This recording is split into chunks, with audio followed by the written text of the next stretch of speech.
कोशिश आखिरी सांस तक करनी चाहिए, या तो लक्ष्य हासिल होगा या अनुभव। Hello friends, welcome to knowledge life.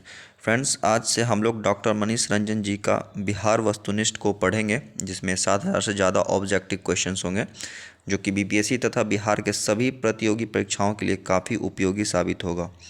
तो चलिए शुरू करते हैं आज का ये सेशन और देखते हैं इस सेशन के पहले चैप्टर का पहला प्रश्न। और ये सेशन शुरू करने से पहले मैं सभी लोगों से कहना चाहूँगा कि अगर ये वीडियो थोड़ा भी हेल्पफुल लगता हो तो प्लीज़ इस चैनल को लाइक, शेयर और सब्सक्राइब कर दें, और साथ ही बेल आइकन को भी दबा दें, जिससे हमारी इस यूट्यूब चैनल की सभी वीडियोज़ की नोटिफिकेशन आप तक पहुँचती रहे। तो चलिए शुरू करते हैं आज के पहले चैप्टर का पहला प्रश्न। आज के पहले चैप्टर में हम लोग देखेंगे इतिहास के स्रोत को, और इसमें भी देखेंगे हम लोग सबसे पहले पुरातात्विक स्रोत को। आइए देखते हैं पहला क्वेश्चन को। बिहार के किस स्थल से पूर्व ऐतिहासिक युग के पुरातात्विक स्रोत प्राप्त हुए हैं? तो बिहार के किस स्थल से पूर्व ऐतिहासिक युग के पुरातात्विक स्रोत प्राप्त हुए हैं? तो ये हुए हैं भागलपुर से, पटना से। कहाँ से हुए हैं? पटना से जो है ये पूर्व ऐतिहासिक युग के पुरातात्विक स्रोत प्राप्त हुए हैं। इसे आपने याद रखना है। पढ़ते हैं प्रश्न संख्या 2 की ओर। प्रश्न संख्या 2 कह रहा है, निम्न में से किस स्थल से पूर्व ऐतिहासिक युग के पुरातात्विक स्रोत प्राप्त नहीं हुए? यहाँ पे नहीं हुए कह रहे हैं, तो यहाँ पे जो नहीं हुए हैं वो मुंगेर से भी नहीं हुए हैं, गया से भी नहीं हुआ है, और वैशाली से भी नहीं हुआ है। इस प्रकार से देखें तो ऑप्शन नंबर डी हमारे यहाँ बिल्कुल राइट आंसर हो जाएगा। ए, बी और सी, इन तीनों से जो है पूर्व ऐतिहासिक युग के पुरातात्विक स्रोत प्राप्त नहीं हुए हैं। इस प्रकार से देखें तो ऑप्शन नंबर डी हमारे यहाँ बिल्कुल राइट आंसर हो जाएगा। बढ़ते हैं प्रश्न संख्या 3 की ओर। प्रश्न संख्या 3 कह रहा है, पूर्व ऐतिहासिक स्थल चिरांद वर्तमान के किस जिले में स्थित है? तो पूर्व ऐतिहासिक स्थल चिरांद जो है वो वर्तमान में जो है ये आपका सारण जिले में स्थित है। इस प्रकार से देखें तो ऑप्शन नंबर ए हमारे यहाँ बिल्कुल राइट आंसर हो जाएगा। बढ़ते हैं प्रश्न संख्या 4 की ओर। प्रश्न संख्या 4 कह रहा है, पूर्व ऐतिहासिक स्थल चेचर वर्तमान के किस जिले में स्थित है? तो पूर्व ऐतिहासिक स्थल चेचर जो है ये वर्तमान में वैशाली जिले में स्थित है। किस जिले में? वैशाली जिले में स्थित है। बढ़ते हैं प्रश्न संख्या 5 की ओर। प्रश्न संख्या 5 कह रहा है, निम्न में से किस पूर्व ऐतिहासिक स्थल से नवपाषाण कालीन अस्थि उपकरण प्राप्त हुए हैं? तो ये किस पूर्व ऐतिहासिक स्थल से जो है नवपाषाण कालीन अस्थि उपकरण प्राप्त हुए हैं? तो ये हुए हैं चिरांद से। कहाँ से? चिरांद से हुए हैं। इस प्रकार से देखें तो ऑप्शन नंबर ए हमारे यहाँ बिल्कुल राइट आंसर हो जाएगा। बढ़ते हैं प्रश्न संख्या 6 की ओर। प्रश्न संख्या 6 कह रहा है, निम्न में से बिहार के किस पूर्व ऐतिहासिक स्थल से ताम्र प्रस्तर युगीन उपकरण एवं मृद भांड प्राप्त हुए हैं? तो बिहार के किस पूर्व ऐतिहासिक स्थल से ताम्र प्रस्तर युगीन उपकरण एवं मृद भांड प्राप्त हुए हैं? तो ये हुए हैं आपका चेचर से भी, मनेर से भी और सोनपुर से भी। इस प्रकार से देखें तो ऑप्शन नंबर डी हमारे यहाँ बिल्कुल राइट आंसर हो जाएगा। ए, बी और सी, ये तीनों के तीनों जो हैं ये पूर्व ऐतिहासिक स्थल से ताम्र प्रस्तर युगीन उपकरण एवं मृद भांड प्राप्त हुए हैं। इस प्रकार से देखें तो ऑप्शन नंबर डी हमारा बिल्कुल राइट आंसर हो जाएगा। बढ़ते हैं प्रश्न संख्या 7 की ओर। प्रश्न संख्या 7 कह रहा है, निम्न में से कौन बिहार के पुरातात्विक स्रोत हैं? तो कौन है बिहार के पुरातात्विक स्रोत? देख लेते हैं। तो यहाँ पे ताम्रपत्र लेख ये भी है, भग्नावशेष ये भी हैं, भग्नावशेष सिक्के ये भी है। इस प्रकार से देखें तो ऑप्शन नंबर डी हमारे यहाँ बिल्कुल राइट आंसर हो जाएगा।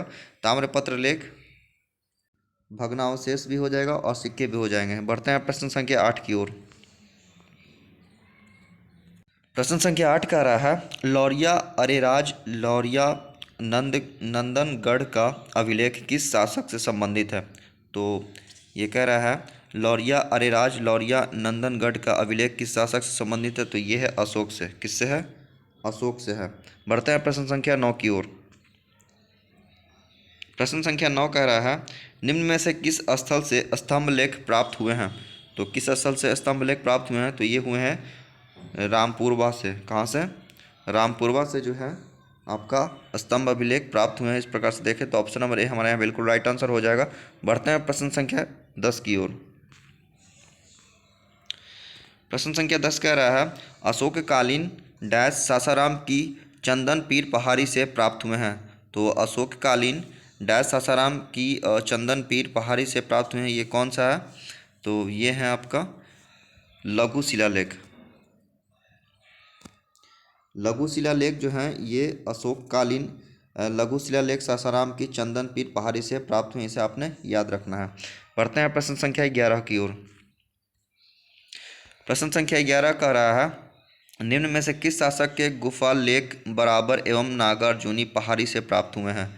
तो किस शासक के गुफा लेख बराबर एवं नागार्जुनी पहाड़ी से प्राप्त हुए हैं? तो ये हुए हैं दशरथ के। किनके? दशरथ के। बढ़ते हैं प्रश्न संख्या 12 की ओर। प्रश्न संख्या 12 कह रहा है बिहार में पाए गए मौर्य अभिलेखों की भाषा थी। तो बिहार में पाए गए मौर्य अभिलेखों की भाषा क्या थी? तो ये थी प्राकृत। प्राकृत हमारा राइट आंसर हो जाएगा। बढ़ते हैं प्रश्न संख्या 13 की ओर। प्रश्न संख्या 13 कह रहा है बिहार में पाए गए मौर्य अभिलेखों की लिपि क्या थी? तो इसकी लिपि क्या थी? तो ये थी ब्राह्मी लिपि। ब्राह्मी लिपि थी बिहार में पाए गए मौर्य अभिलेखों की लिपि। बढ़ते हैं प्रश्न संख्या 14 की ओर। प्रश्न संख्या 14 कह रहा है बिहार के किस स्थान से यक्ष प्रतिमा प्राप्त हुई है? तो बिहार के किस स्थान से जो है ये यक्ष प्रतिमा प्राप्त हुई है? तो ये हुआ है पटना से। पटना से जो है यक्ष प्रतिमा प्राप्त हुआ है। बढ़ते हैं प्रश्न संख्या 15 की ओर। प्रश्न संख्या 15 का रहा है बिहार के डैश जिले के बसाड से महादेवी प्रभुदया के 2 अभिलेख प्राप्त हुए हैं। तो बिहार के जो है ये किस जिले के बसाड से महादेवी प्रभुदया के 2 अभिलेख प्राप्त हुए हैं? तो ये हुए हैं आपका वैशाली जिले से। तो वैशाली हमारा यहाँ बिल्कुल राइट आंसर हो जाएगा। बढ़ते हैं प्रश्न संख्या 16 की ओर। प्रश्न संख्या 16 का रहा है निम्न में से किस स्थल से प्राप्त मुहर ध्रुव स्वामिनी से संबंधित है? तो निम्न में से किस स्थल से प्राप्त मुहर ध्रुव स्वामिनी से संबंधित है? तो ये है बसाड। बसाड स्थल से प्राप्त मुहर ध्रुव स्वामिनी से संबंधित है, इसे आपने याद रखना है। बढ़ते हैं प्रश्न संख्या 17 की ओर। प्रश्न संख्या 17 का रहा है ध्रुव स्वामिनी किस शासक की पत्नी मानी जाती है? तो ध्रुव स्वामिनी जो है ये किस शासक की पत्नी मानी जाती है? तो ये मानी जाती है चंद्रगुप्त द्वितीय की। किनके? चंद्रगुप्त द्वितीय की जो है ध्रुव स्वामिनी ये पत्नी मानी जाती है। बढ़ते हैं प्रश्न संख्या 18 की ओर। प्रश्न संख्या 18 का रहा है बिहार से गुप्तकालीन अभिलेख किस भाषा में प्राप्त हुए हैं?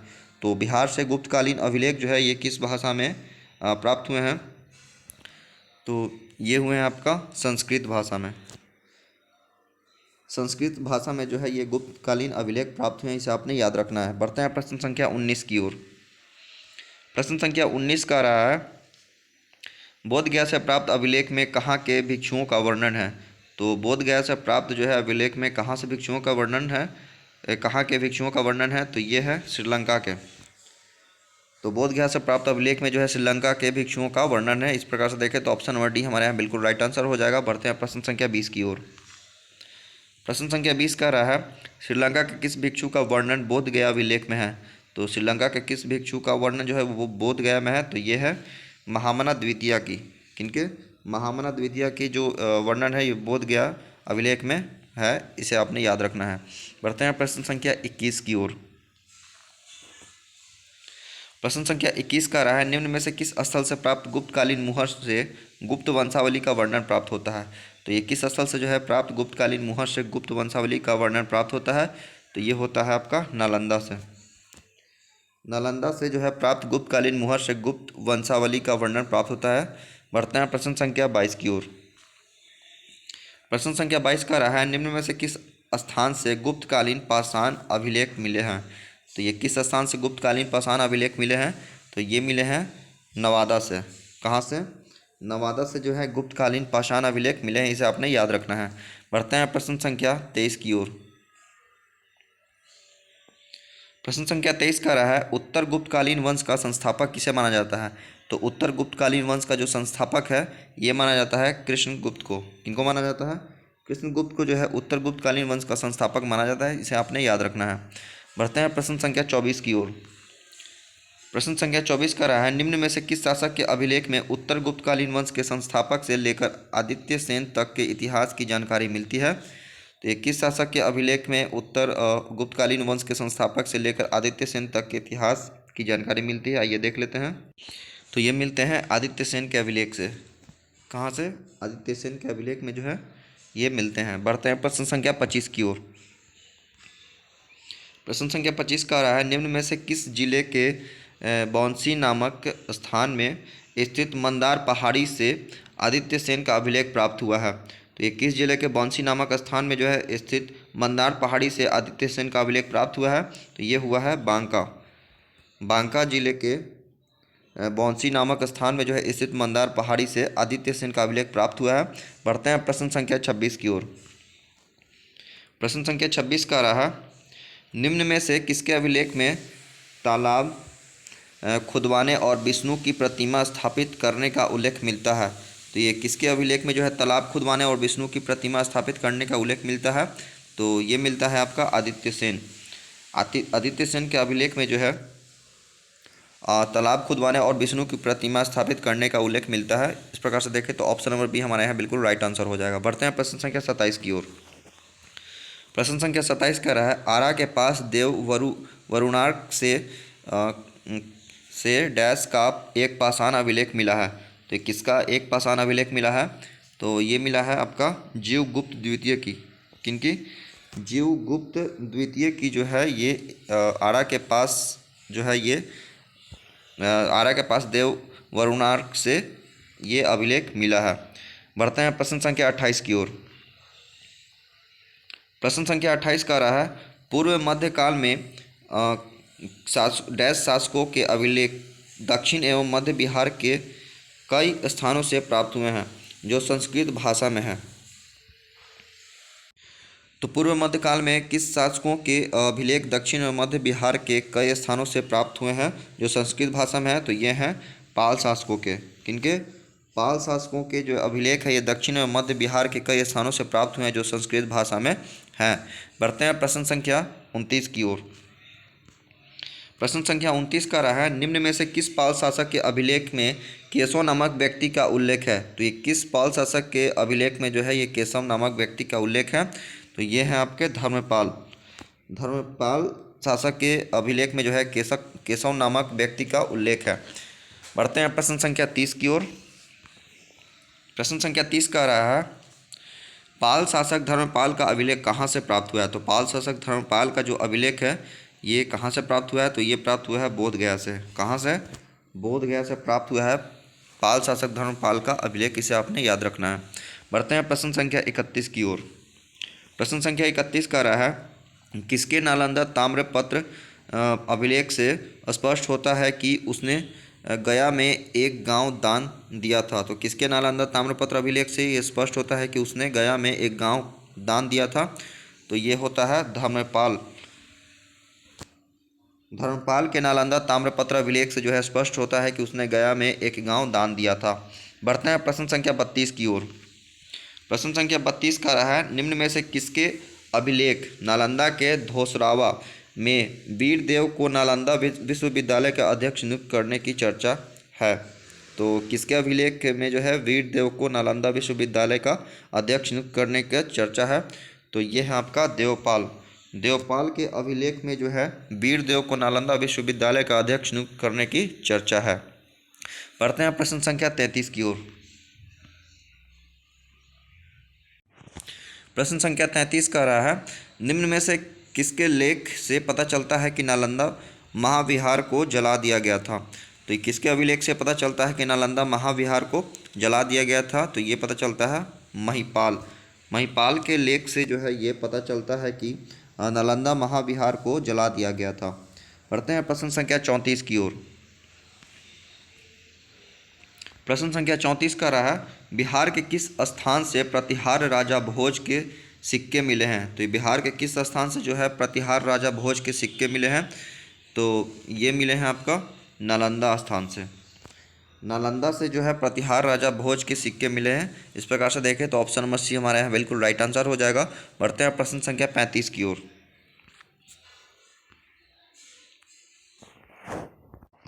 प्रश्न संख्या 35 का रहा है, किस शासक का संबंध मुंगेर ताम्रपत्र अभिलेख से है? तो ये किस शासक का संबंध जो है मुंगेर ताम्रपत्र अभिलेख से है? तो ये है देवपाल। देवपाल शासक का संबंध जो है ये मुंगेर ताम्रपत्र अभिलेख से है। बढ़ते हैं प्रश्न संख्या 36 की ओर। प्रश्न संख्या 36 का रहा है, निम्न में से किस शासक ने राजगीर की किलेबंद दीवार का निर्माण करवाया था? तो ये किस शासक ने जो है राजगीर की किलेबंद दीवार का निर्माण करवाया था? तो ये करवाया था अजातशत्रु ने। किसने? अजातशत्रु ने जो है राजगीर की किलेबंद दीवार का निर्माण करवाया था। इस प्रकार से देखें तो ऑप्शन नंबर डी हमारे यहाँ बिल्कुल राइट आंसर हो जाएगा। बढ़ते हैं प्रश्न संख्या 37 की ओर। प्रश्न संख्या 37 का रहा है, राजगीर की किलेबंद दीवार एवं बराबर की गुफाओं का अध्ययन किसके द्वारा किया गया था? तो राजगीर की किलेबंद दीवार एवं बराबर की गुफाओं का जो अध्ययन है ये किया गया था मार्क कुक और बुकानन के द्वारा। किनके द्वारा? मार्क कुक और बुकानन के द्वारा जो है ये अध्ययन किया गया था। इस प्रकार से देखें तो ऑप्शन नंबर डी हमारे यहाँ बिल्कुल ये किया गया था आपका बुकानन और हैमिल्टन के द्वारा। किनके किनके द्वारा? बुकानन और हैमिल्टन के द्वारा ये अध्ययन किया गया था। तो डी हमारे यहाँ बिल्कुल राइट आंसर हो जाएगा, बी और सी दोनों। बढ़ते हैं प्रश्न संख्या 38 की ओर। प्रश्न संख्या 59 की ओर। प्रश्न संख्या 59 है हमारा। सॉरी गाइस, ये 59 नहीं है, यहाँ पे 38 है क्वेश्चन नंबर, क्योंकि उसके नीचे 39 है। तो प्रश्न संख्या ये 38 है। तो प्रश्न संख्या जो 38 है ये कह रहा है, शशांक के स्वर्ण सिक्के कहाँ से मिले हैं? तो शशांक के जो स्वर्ण सिक्के हैं ये कहाँ से मिले हैं? तो ये मिले हैं आपका नालंदा और गया से। कहाँ से मिले हैं? नालंदा और गया से मिले हैं। इस प्रकार से देखें तो ऑप्शन नंबर डी हमारे यहाँ बिल्कुल राइट आंसर हो जाएगा, पी, बी और सी दोनों। बढ़ते हैं प्रश्न संख्या 39 की ओर। प्रश्न संख्या 39 का रहा है, बराबर की पहाड़ी में अशोक एवं उसके पौत्र दशरथ द्वारा निर्मित गुफा का वर्णन किसने किया था? तो बराबर की पहाड़ी में अशोक एवं उसके पौत्र दशरथ द्वारा निर्मित गुफा का जो वर्णन है आपका ये किया गया था मेजर किट्टो के द्वारा। किनके द्वारा? मेजर किट्टो के द्वारा जो है ये गुफा का वर्णन किया था। बढ़ते हैं प्रश्न संख्या 40 की ओर। प्रश्न संख्या 40 का रहा है, निम्न में से किसने कुर्कीकार कुम्हरार के टीले का उत्खनन करवाया था? तो निम्न में से किसने कुर्कीकार कुम्हरार के टीले का उत्खनन करवाया था? तो ये करवाया था आपका मेजर किट्टो ने। किसने? मेजर किट्टो ने ही करवाया था। बढ़ते हैं प्रश्न संख्या 41 की ओर। प्रश्न संख्या 41 का रहा है, किसे भारतीय पुरातत्व विज्ञान का जनक कहा जाता है? तो किसे भारतीय पुरातत्व विज्ञान का जनक कहा जाता है? तो ये कहा जाता है आपका कनिंघम को। किनको कहा जाता है? कनिंघम को कहा जाता है। बढ़ते हैं प्रश्न संख्या 42 की ओर। प्रश्न संख्या 42 का रहा है, बिहार के पुरातात्विक स्थलों की पहचान कब हुई थी? तो बिहार के पुरातात्विक स्थलों की जो पहचान है ये कब हुई थी? तो ये हुआ था 1861 ईस्वी में। कब हुआ था? 1861 ईस्वी में जो है ये बिहार के पुरातात्विक स्थलों की पहचान हुई थी। बढ़ते हैं प्रश्न संख्या 43 की ओर। प्रश्न संख्या 43 का रहा है, किसके द्वारा बिहार के पुरातात्विक स्थलों की पहचान की गई थी? तो किसके द्वारा बिहार के पुरातात्विक स्थलों की पहचान किया गया था? तो ये किया गया था आपका कनिंघम के द्वारा। किनके द्वारा किया गया था? कनिंघम के द्वारा किया गया था, इसे आपने याद रखना है। बढ़ते हैं प्रश्न संख्या 44 की ओर। प्रश्न संख्या 44 का रहा है, किसने बोधगया में स्थित बोधि मंदिर के बारे में बताया था? तो किसने बताया था बोधगया में स्थित बोधि मंदिर के बारे में? तो ये बताया था कनिंघम ने। किसने बताया था? कनिंघम ने जो है बोधगया में स्थित बोधि मंदिर के बारे में बताया था। बढ़ते हैं प्रश्न संख्या 45 की ओर। प्रश्न संख्या 45 का रहा है, किसने राजगीर से 11 किलोमीटर की दूरी पर स्थित बड़गांव की खोज की जहां प्राचीन नालंदा महाविश्वविद्यालय स्थित है? तो ये किसने जो है राजगीर से 11 किलोमीटर की दूरी पर स्थित बड़गांव की खोज की जहां प्राचीन नालंदा महाविद्यालय स्थित है? तो ये क्या था? कनिंघम ने। बढ़ते हैं प्रश्न संख्या 46 की ओर। प्रश्न संख्या 46 का रहा है, निम्न में से किस स्थान से कुमारगुप्त एवं स्कंदगुप्त का प्रसिद्ध पाषाण लेख मिला है? तो ये किस स्थान से कुमारगुप्त एवं स्कंदगुप्त का प्रसिद्ध पाषाण लेख मिला है? तो ये मिला है आपका नालंदा से। कहाँ से मिला है? नालंदा से मिला है। बढ़ते हैं प्रश्न संख्या 47 की ओर। प्रश्न संख्या 47 का रहा है, पटना विश्वविद्यालय में कब प्राचीन भारतीय इतिहास एवं पुरातत्व विभाग की स्थापना की गई? तो पटना विश्वविद्यालय में कब जो है ये प्राचीन भारतीय इतिहास एवं पुरातत्व विभाग की स्थापना की गई? तो ये किया गया था 1949 ईस्वी में। 1949 ईस्वी में जो है पटना विश्वविद्यालय में प्राचीन भारतीय इतिहास एवं पुरातत्व विभाग की स्थापना की गई। बढ़ते हैं प्रश्न संख्या 48 की ओर। प्रश्न संख्या 48 का रहा है, किसने 1950 में वैशाली एवं 1951 में कुम्हरार का उत्खनन करवाया था? तो ये किसने करवाया था? तो ये करवाया था आपका के देव ने, के देव और डॉक्टर अल्तेकर। के देव और डॉक्टर अल्तेकर ये दोनों ने ही मिलकर जो है 1950 में वैशाली और 1951 में कुम्हरार का उत्खनन करवाया था। इस प्रकार से देखें तो ऑप्शन नंबर डी हमारे यहाँ बिल्कुल राइट आंसर हो जाएगा, ए और सी। बढ़ते हैं प्रश्न संख्या 49 की ओर। प्रश्न संख्या 49 का रहा, राज्य पुरातत्व निदेशालय की स्थापना कब हुई थी? तो यहाँ राज्य पुरातत्व निदेशालय की स्थापना जो है ये कब हुआ था? तो ये हुआ था आपका 1962 ईस्वी में। कब हुआ था? 1962 ईस्वी में जो है राज्य पुरातत्व निदेशालय की स्थापना हुई थी। बढ़ते हैं प्रश्न संख्या 50 की ओर। प्रश्न संख्या 50 का रहा, जातक कथाओं का संबंध किस धर्म से माना जाता है? तो जातक कथाओं का जो संबंध है ये माना जाता है बौद्ध धर्म से। बौद्ध धर्म हमारा बिल्कुल राइट आंसर हो जाएगा। बढ़ते हैं प्रश्न संख्या 51 की ओर। प्रश्न संख्या 51 का रहा, जातक कथाओं में स्वर्ण सिक्के हेतु किस शब्द का प्रयोग हुआ है? तो यहाँ जातक कथाओं में स्वर्ण सिक्के हेतु किस शब्द का प्रयोग हुआ है? तो ये हुआ है आपका निष्क। निष्क शब्द का जो है ये प्रयोग हुआ है जातक कथाओं में स्वर्ण सिक्के हेतु शब्द का प्रयोग हुआ है। इस प्रकार से देखें तो ऑप्शन नंबर सी हमारा बिल्कुल राइट आंसर हो जाएगा। बढ़ते हैं प्रश्न संख्या 52 की ओर। प्रश्न संख्या 52 का रहा है, बिहार के किस क्षेत्र से प्राचीन स्वर्ण सिक्के प्राप्त हुए हैं? तो बिहार के किस क्षेत्र से जो है प्राचीन स्वर्ण सिक्के प्राप्त हुए हैं? तो ये हुए हैं कहीं से नहीं। ये जो दिए गए ऑप्शन है इसमें से कहीं से भी नहीं जो है प्राप्त हुआ है बिहार के प्राचीन स्वर्ण सिक्के। इस प्रकार से देखें तो ऑप्शन नंबर डी हमारा यहाँ बिल्कुल राइट आंसर हो जाएगा, ना ही पटना से, ना ही वैशाली से, ना ही मुंगेर से। बढ़ते हैं प्रश्न संख्या 53 की ओर। प्रश्न संख्या 53 का रहा है, आरंभिक सिक्कों को जो है कहाँ, सॉरी ये प्रश्न ये कह रहा है आरंभिक सिक्कों को क्या कहा गया है? तो आरंभिक सिक्कों को जो है वो आहत कहा गया है। क्या कहा गया है? आहत। पढ़ते हैं प्रश्न संख्या 54 की ओर। प्रश्न संख्या 54 का रहा है, बृहदारण्यक उपनिषद के अनुसार विदेह के राजा किसने निष्क सिक्के दान में दिए थे? तो किसने जो है निष्क सिक्के दान में दिए थे? तो ये दिए थे आपका जनक ने। जनक राजा ने जो है निष्क सिक्के दान में दिए थे। इस प्रकार से देखें तो ऑप्शन नंबर ए हमारे यहाँ बिल्कुल राइट आंसर हो जाएगा। बढ़ते हैं प्रश्न संख्या 55 की ओर। प्रश्न संख्या 55 का रहा है, बिहार से प्राप्त प्राचीन सिक्के मूलतः आहत सिक्के ही हैं जिन्हें अनेक नामों से जाना जाता है। तो उन अनेक नामों से किस नाम से जाना जाता है? तो ये आपका पर्ण से भी जाना जाता है, करसापन और धारण, इन तीनों नामों से ही जाना जाता है। इस प्रकार से देखें तो ऑप्शन नंबर डी हमारा बिल्कुल राइट आंसर हो जाएगा। पर्ण, कारसापन और धारण, इन तीनों नामों से जो है बिहार के प्राप्त प्राचीन सिक्के मूलतः आहत सिक्के ही हैं और इन्हें ही जो है पर्ण, कारसापन और धारण नाम से जाना जाता है। पढ़ते हैं प्रश्न संख्या 56 की ओर। प्रश्न संख्या 56 कह रहा है, बिहार के किस स्थान से रजत आहत सिक्के मिले हैं? तो बिहार के किस स्थान से जो है रजत आहत सिक्के मिले हैं? तो ये मिले हैं आपका लोहानीपुर से, मोतिहारी से और फतुहा से।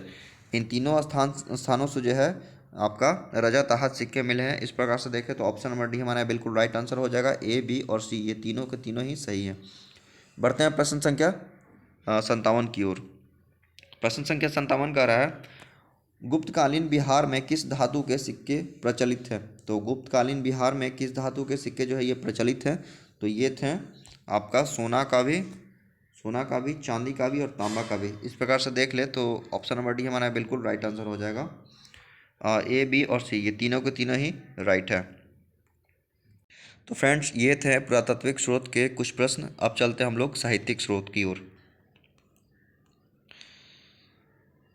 साहित्यिक स्रोत का जो पहला प्रश्न है वो ये कह रहा है, निम्न में से कौन बिहार का साहित्यिक स्रोत है? तो इसमें से जो है ये कौन जो है बिहार का साहित्यिक स्रोत है? तो ऋग्वेद ये है, अथर्ववेद ये भी है, शतपथ ब्राह्मण ये भी है। इस प्रकार से देख ले तो ऑप्शन नंबर डी हमारे यहाँ बिल्कुल राइट आंसर हो जाएगा, ए, बी, सी। बढ़ते हैं प्रश्न संख्या 2 की ओर। प्रश्न संख्या 2 कह रहा है, बिहार शब्द का प्रथम उल्लेख किस ग्रंथ में हुआ है? तो बिहार शब्द का जो प्रथम उल्लेख है ये किस ग्रंथ में हुआ है?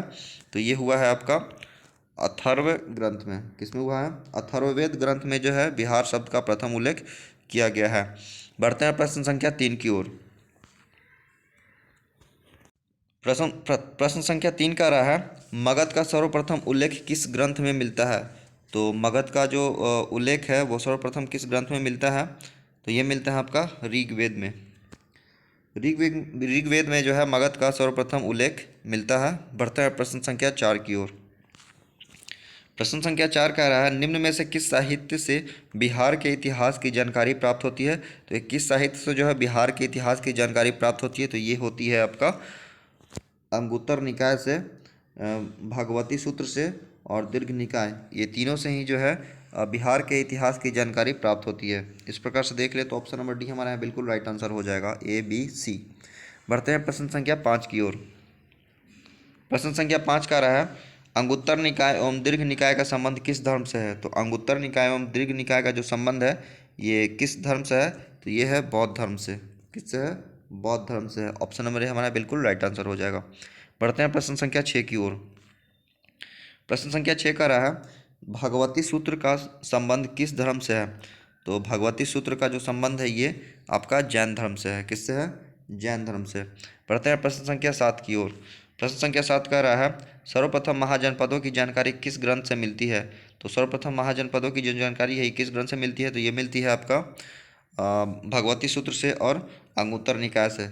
इस प्रकार से देख ले तो ऑप्शन नंबर डी हमारा बिल्कुल राइट आंसर हो जाएगा, ए और बी दोनों से ही। बढ़ते हैं प्रश्न संख्या 8 की ओर। प्रश्न संख्या 8 का रहा है, महाजनपदों की कुल संख्या कितनी थी? तो महाजनपदों की जो कुल संख्या है ये कितनी थी? तो ये थी 16। बढ़ते हैं प्रश्न संख्या 9 की ओर। प्रश्न संख्या 9 कह रहा है, बिहार में कुल कितने महाजनपद स्थित हैं? तो बिहार में कुल कितने महाजनपद स्थित हैं? तो ये थे 3 महाजनपद स्थित है बिहार में। बढ़ते हैं प्रश्न संख्या 10 की ओर।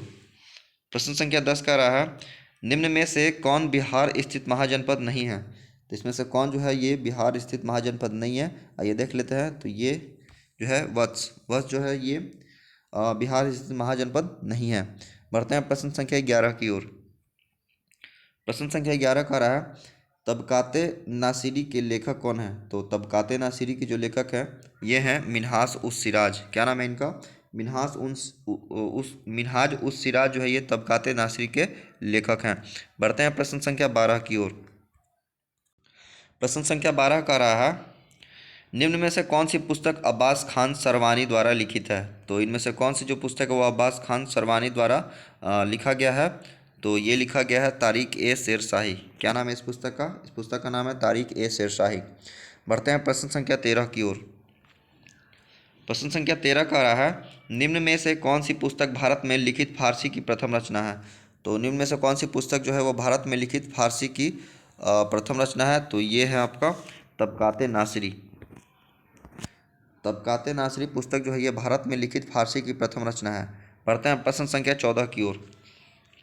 प्रश्न संख्या 14 का रहा, निम्न में से कौन असत्य है? यहाँ पे असत्य चुनना है। तो देख लेते हैं पहले सत्य कौन सा है। तो इख्तिसान देहलवी बसाती नुल उन्स, ये बिल्कुल सही है। बसाती नुल उन्स ये बिल्कुल सही है, ए का एक। और बी का रहा है, शेख कबीर अफसाना ए शादी, ये भी बिल्कुल सही है। शेख कबीर अफसाना ए शादी। ऑप्शन सी का रहा है रिजकुल्ला किताबुल हिंद, ये गलत है। तो यहाँ पे असत्य पूछ रहा था तो ऑप्शन नंबर सी हमारा बिल्कुल राइट आंसर हो जाएगा। लेकिन देख लेते हैं आगे डी ऑप्शन, गुलाम हुसैन सलीम रियाज उल सलातीन, ये बिल्कुल सही है। गुलाम हुसैन सलीम जो है रियाज उल सलातीन, ये बिल्कुल सही है। इस प्रकार से देख लें तो ऑप्शन नंबर सी हमारे यहाँ बिल्कुल राइट आंसर हो जाएगा, रिजकुल्ला किताबुल हिंद। बढ़ते हैं प्रश्न संख्या 15 की ओर। प्रश्न संख्या 15 का रहा है, निम्न में से कौन वाक़ियात ए मुस्ताकी के लेखक हैं? तो निम्न में से कौन जो है वो वाक़ियात ए मुस्ताकी के लेखक हैं? तो ये हैं रिजकुल्ला। रिजकुल्ला के द्वारा जो है वाक़ियात ए मुस्ताकी लिखा गया है। बढ़ते हैं प्रश्न संख्या 16 की ओर। प्रश्न संख्या 16 का रहा है, निम्न में से कौन गुलाम हुसैन तबातताई की रचना है? तो कौन जो है गुलाम हुसैन तबातताई की रचना है? तो ये है आपका सिया उल मुतखैरीन। क्या नाम है? सिया उल मुतखैरीन जो है ये गुलाम हुसैन तबातताई की रचना है। बढ़ते हैं प्रश्न संख्या 17 की ओर। प्रश्न संख्या 17 का रहा है कीर्ति लता एवं कीर्ति पताका के रचनाकार कौन है? तो कीर्ति लता एवं कीर्ति पताका के जो रचनाकार हैं ये हैं विद्यापति। क्या नाम है इनका? विद्यापति। बढ़ते हैं प्रश्न संख्या 18 की ओर। प्रश्न संख्या 18 का रहा है निम्न में से कौन ज्योतिरीश्वर की रचना है? तो ये कौन जो है ये ज्योतिरीश्वर की रचना है? तो ये है आपका वर्ण रत्नाकर। वर्ण रत्नाकर जो है ये ज्योतिरीश्वर की रचना है। बढ़ते हैं प्रश्न संख्या 19 की ओर। प्रश्न संख्या 19 का रहा है रजनी रत्नाकर नामक पुस्तक के लेखक कौन है? तो रजनी रत्नाकर नामक पुस्तक के लेखक कौन है? आइए देख लेते हैं ऑप्शन। तो यहाँ पे जो है ये आपका ऑप्शन नंबर सी में बिल्कुल राइट आंसर हो जाएगा। रजनी रत्नाकर के जो लेखक हैं ये चंदेश्वर हैं। बढ़ते हैं प्रश्न संख्या 20 की ओर। प्रश्न संख्या 20 का रहा है निम्न में से कौन असत्य है? तो यहाँ पे देखना है असत्य कौन है। तो ये है, पहले देख लेते हैं सत्य कौन है। कौटिल्य अर्थशास्त्र बिल्कुल सही है। पाणिनि अष्टाध्यायी ये बिल्कुल सही है। और जो सी है वो ये कह रहा है जियाउद्दीन बर्नी तारीख है फिरोज शाही ये भी बिल्कुल सही है। और ऑप्शन डी का रहा है अबुल फजल बाबरनामा ये बिल्कुल गलत है। बढ़ते हैं प्रश्न संख्या 21 की ओर। प्रश्न संख्या 21 का रहा है निम्न में से कौन अकबरनामा के लेखक है? तो अकबरनामा क्या है लेखक पूछ रहा है। तो अकबरनामा का जो लेखक है वो है अबुल फजल। क्या नाम है इनका? अबुल फजल नाम है अकबरनामा के लेखक को। बढ़ते हैं प्रश्न संख्या 22 की ओर। प्रश्न संख्या 22 का रहा है निम्न में से किसकी रचना इंडिका है? तो इंडिका जो है ये किसकी रचना है? तो ये है मेगास्थनीज की। मेगास्थनीज की रचना इंडिका है। बढ़ते हैं प्रश्न संख्या 23 की ओर। प्रश्न संख्या 23 का रहा है निम्न में से किसका संबंध यूनान से है? तो यूनान से किसका संबंध है? तो दिए गए ऑप्शन के अनुसार जो है ये है मेगास्थनीज। मेगास्थनीज का जो संबंध है ये यूनान से है। बढ़ते हैं प्रश्न संख्या 24 की ओर। प्रश्न संख्या 24 का रहा है निम्न में से किसका यात्रा वृत्तांत बिहार के लिए साहित्यिक स्रोत माना जाता है? तो किसका यात्रा वृत्तांत जो है बिहार के लिए साहित्यिक स्रोत माना जाता है? तो ये माना जाता है आपका वेन सॉन्ग, फाहियान और इत्सिंग। इन तीनों का जो है यात्रा वृत्तांत जो है ये बिहार के लिए साहित्यिक स्रोत माना जाता है। इस प्रकार से देख ले तो ऑप्शन नंबर डी हमारा बिल्कुल राइट आंसर हो जाएगा ABC। बढ़ते हैं प्रश्न संख्या 25 की ओर। प्रश्न संख्या 25 का रहा है निम्न में से किसने मुगल काल में बिहार की यात्रा की थी? तो किसने जो है मुगल काल में बिहार की यात्रा किया था? तो ये क्या था जॉन मार्शल ने, पीटर मुंडी ने और मनुची। इन तीनों ने ही जो है मुगल काल में बिहार की यात्रा की थी। इस प्रकार से देख ले तो ऑप्शन नंबर डी हमारा बिल्कुल राइट आंसर हो जाएगा ABC। बढ़ते हैं प्रश्न संख्या 26 की ओर जो कि हमारा आज का अंतिम प्रश्न होगा। निम्न में से किस यूरोपीय यात्री का यात्रा वृत्तांत बिहार के इतिहास का साहित्यिक स्रोत है? तो ये किस यूरोपीय यात्री का जो यात्रा है वो यात्री का यात्रा वृत्तांत बिहार के इतिहास का साहित्यिक स्रोत है? तो ये हैं रॉल्फ फिच, एडवर्ड टेरी और मॉनरिक। इन तीनों का ही जो इन तीनों यात्री का यात्रा वृत्तांत जो है बिहार के इतिहास का साहित्यिक स्रोत है। इस प्रकार से देख ले तो ऑप्शन नंबर डी हमारे यहाँ बिल्कुल राइट आंसर हो जाएगा। तो फ्रेंड्स ये थे आज के डॉक्टर मनीष रंजन जी के बिहार वस्तुनिष्ठ के कुछ प्रश्न। और इसी तरह हम लोग आगे बढ़ते रहेंगे और भी प्रश्न हम लोग देखेंगे क्योंकि इसमें 7,000 से ज़्यादा वस्तुनिष्ठ प्रश्न हैं। और ये स्पेशल बिहार के लिए है जो BPSC और बिहार के सभी प्रतियोगी परीक्षाओं के लिए जो है ये है। और ये जो है काफ़ी ज़्यादा जो है उपयोगी होने वाला है सभी बिहार के जितने भी प्रतियोगी परीक्षाएं हैं उन सभी के लिए। तो इसको बिल्कुल भी इग्नोर ना करें और ध्यान से पढ़ लें। और आने वाले हर बिहार के जितने भी एग्ज़ाम्स हैं उन सभी में आपको यहाँ से प्रश्न देखने के लिए ज़रूर ही मिलेंगे। तो मिलते हैं अगले वीडियो में। धन्यवाद। Take care. बाय।